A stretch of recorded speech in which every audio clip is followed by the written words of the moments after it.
নমস্কার বন্ধুরা, শ্রাবণী রান্নাঘরে আপনাদের সবাইকে স্বাগত জানিয়ে আমি আবারও একটা রান্নার ভিডিও নিয়ে আপনাদের সামনে চলে এসেছি। আজকের আমি আপনাদের ফুলকপি দিয়ে একটা অসাধারণ রেসিপি বানিয়ে দেখাবো। আশা করি আপনাদের ভালো লাগবে। তার জন্য কিন্তু আমার পুরো ভিডিওটা আপনাদের দেখতে হবে। আর দেখা শুরু করার আগে একটা লাইক দেবেন আর সুন্দর একটা কমেন্ট করতে কিন্তু ভুলবেন না। তাহলে চলুন ফুলকপি দিয়ে আজকের আমি কি বানাই সেটা আপনারা একবার দেখে নিন। ফুলকপির এই রেসিপিটা করার জন্য প্রথমে আমি এখানে দেখুন গ্যাসটা অন করে একটা কড়া বসিয়ে দিয়েছি।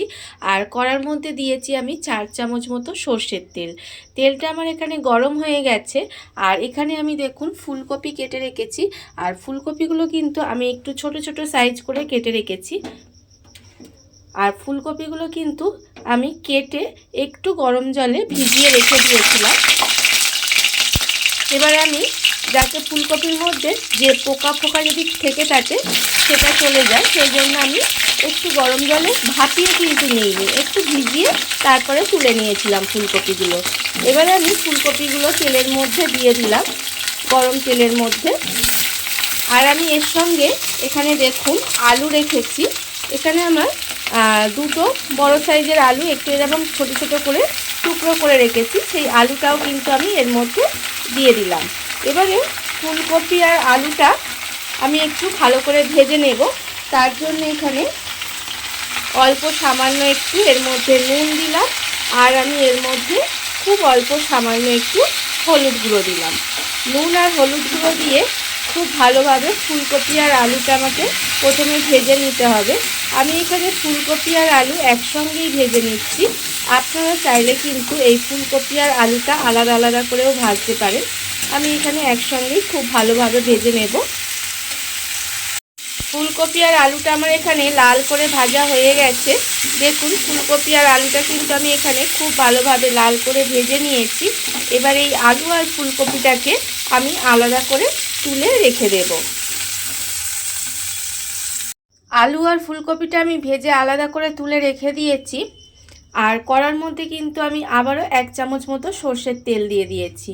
এবার আমি তেলের মধ্যে দেব হাফ চামচ মতো ঘি। তেলের মধ্যে হাফ চামচ মতো ঘি দিয়ে দিলাম। দিয়ে এবারে আমি প্রথমে দেব গোটা গরম মশলা ফোড়ন দেব। অল্প একটু গোটা গরম মশলা ফোড়ন দিলাম। গরম মশলাটা একটু ভাজা ভাজা করে নিয়ে এবার আমি এর মধ্যে দিয়ে দেব পেঁয়াজ। এখানে আমি একটা মাঝারি সাইজের পেঁয়াজ খুব সরু সরু করে কেটে রেখেছিলাম, সেই পেঁয়াজটা আমি এর মধ্যে দিয়ে দিলাম। দিয়ে পেঁয়াজটা প্রথমে একটু হালকা করে ভেজে নেব। পেঁয়াজটা আমার এখানে হালকা করে ভাজা হয়ে গেছে। দেখুন পেঁয়াজটা কিন্তু আমি এখানে ভেজে নিয়েছি। এইবার আমি এর মধ্যে দিয়ে দেব আদা আর রসুন। এখানে আমি 1 চামচের মতো আদা আর রসুন গ্রেট করে রেখেছি, সেই আদা রসুনটাও কিন্তু আমি এর মধ্যে দিয়ে দিলাম। দিয়ে এবার আদা রসুনটাকে একটু ভাজা ভাজা মতো করে নেব, যাতে আদা রসুনের যে একটা কাঁচা গন্ধ থাকে সেটা চলে যায়। আপনারা তো অনেক রকমভাবেই ফুলকপি রান্না করেছেন, একবার এইভাবে ফুলকপিটা রান্না করে দেখবেন, খেতে কিন্তু অসাধারণ হয়। এবারে আদা রসুনটা এইভাবে একটু আমি কষিয়ে নিলাম। এবার আমি এর মধ্যে দিয়ে দেব টমেটো। এখানে আমি একটা মাঝারি সাইজের টমেটো একটু বেটে রেখেছিলাম, সেই টমেটো বাটাটা কিন্তু আমি এর মধ্যে দিয়ে দিলাম। দিয়ে এবার মশলাটাকে একটু খুব ভালোভাবে কষিয়ে নেব। মশলাটা আমার এখানে খুব ভালোভাবে কষানো হয়ে গেছে। এবার আমি এর মধ্যে দিয়ে দেব আন্দাজ মতো নুন। আর আমি এর মধ্যে দেব গুঁড়ো মশলা। দেখুন এখানে আমি গুঁড়ো মশলার মধ্যে রেখেছি হাফ চামচ হলুদের গুঁড়ো, হাফ চামচ লঙ্কার গুঁড়ো, হাফ চামচ জিরের গুঁড়ো আর হাফ চামচ চিনি। এই সমস্ত গুঁড়ো মশলাগুলোও কিন্তু আমি এর মধ্যে দিয়ে দিলাম। দিয়ে আবারও কিন্তু মশলাটা আমি খুব ভালোভাবে কষিয়ে নেব। যতক্ষণ না পর্যন্ত মশলা থেকে ভালোভাবে তেলটা ছেড়ে দেয় ততক্ষণ কিন্তু মশলাটা আমার খুব ভালোভাবে একটু কষিয়ে নিতে হবে। মশলাটা আমার এখানে খুব ভালোভাবে কষানো হয়ে গেছে, মশলা থেকে তেলটাও ছেড়ে দিয়েছে, আপনারা দেখতেই পাচ্ছেন। যখন দেখবেন এইভাবে মশলাটা খুব ভালোভাবে কষানো হয়ে গেছে তখন আমি এর মধ্যে দিয়ে দেব একটা ডিম। এখানে আমি একটা ডিম ভেঙে রেখে দিয়েছি, সেই ডিমটা কিন্তু আমি এর মধ্যে দিয়ে দিলাম। দিয়ে এবার এই মশলার সঙ্গে ডিমটা দিয়ে খুব ভালোভাবে একটু মিশিয়ে নিতে হবে। এইভাবে মিশিয়ে একটু রান্না করে নেব। মশলার সঙ্গে একটা ডিম দিয়ে এইভাবে 5 মিনিট মতো আমি একটু রান্না করে নিয়েছি। দেখুন মশলার সঙ্গে ডিমটা কিন্তু খুব ভালোভাবে মিশে গেছে, ঠিক ডিমের যেরকম ভুজিয়া হয় সেরকম হয়ে গেছে। এইবারে আমি এর মধ্যে দিয়ে দেব যে ফুলকপি আর আলুটা এখানে ছোট ছোট করে কেটে রেখেছিলাম, সেই ফুলকপি আর আলুটা কিন্তু আমি এর মধ্যে দিয়ে দিলাম। দিয়ে এবারে ফুলকপি আর আলুটাও কিন্তু খুব ভালোভাবে মশলার সঙ্গে কষিয়ে নিতে হবে। আমরা সাধারণত ডিম, ফুলকপি এইসব বড় বড় ফুলকপি আলু বড় বড় করে কেটে গোটা গোটা ডিম দিয়ে রান্না করে থাকি, সেটাও খেতে কিন্তু ভীষণ ভালো হয়। আর এইভাবে যদি একটা ডিম ফুলকপি আলুর তরকারির মধ্যে এইভাবে ভেঙে রান্না করেন তাহলে দেখবেন এটাও কিন্তু একটু অন্যরকম খেতে হবে, কিন্তু এটাও খেতে অসাধারণ হয়। এইভাবে একবার বাড়িতে বানিয়ে দেখতে পারেন। এবারে আমি এই সমস্ত মশলার সঙ্গে ফুলকপি আলুটা খুব ভালোভাবে কষিয়ে নেব। ফুলকপি আলুর সঙ্গে মশলাটা আমার খুব ভালোভাবে কষানো হয়ে গেছে।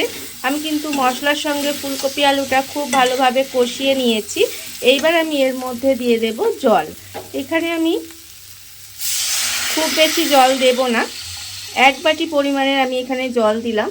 যেহেতু এখানে আলু ফুলকপি ছোট ছোট করে কেটে রাখা আছে আর ফুলকপি আলুটা ভেজেও রেখেছি আমি, সেই জন্যে আমি কিন্তু এখানে অল্পই জল দিলাম।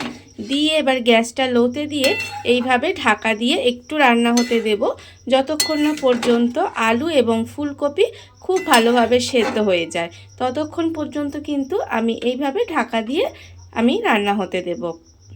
গ্যাসটা লোতে দিয়ে এইভাবে ঢাকা দিয়ে আমি কিছুক্ষণ রান্না হতে দিয়েছিলাম। দেখুন রান্নাটা কিন্তু আমার প্রায় হয়ে গেছে। এখানে আলু ফুলকপি সমস্ত কিছুই কিন্তু খুব ভালোভাবে সেদ্ধ হয়ে গেছে। আর এটা কিন্তু খুব ঝোল ঝোল হয় না, এরকম একটু মাখা মাখাই হয়। আর এবার আমি নামানোর আগে এর মধ্যে দিয়ে দেব অল্প সামান্য একটু গরম মশলার গুঁড়ো। যেহেতু গোটা গরম মশলা আমি দিয়েছিলাম, গরম মশলা দেওয়ার দরকার নেই। আপনারা যদি মনে করেন গরম মশলা গুঁড়ো দেবেন না, নাও দিতে পারেন। আমি তাও অল্প সামান্য একটু গুঁড়ো গরম মশলা দিয়ে দিলাম। দিয়ে খুব ভালোভাবে মিশিয়ে নেব।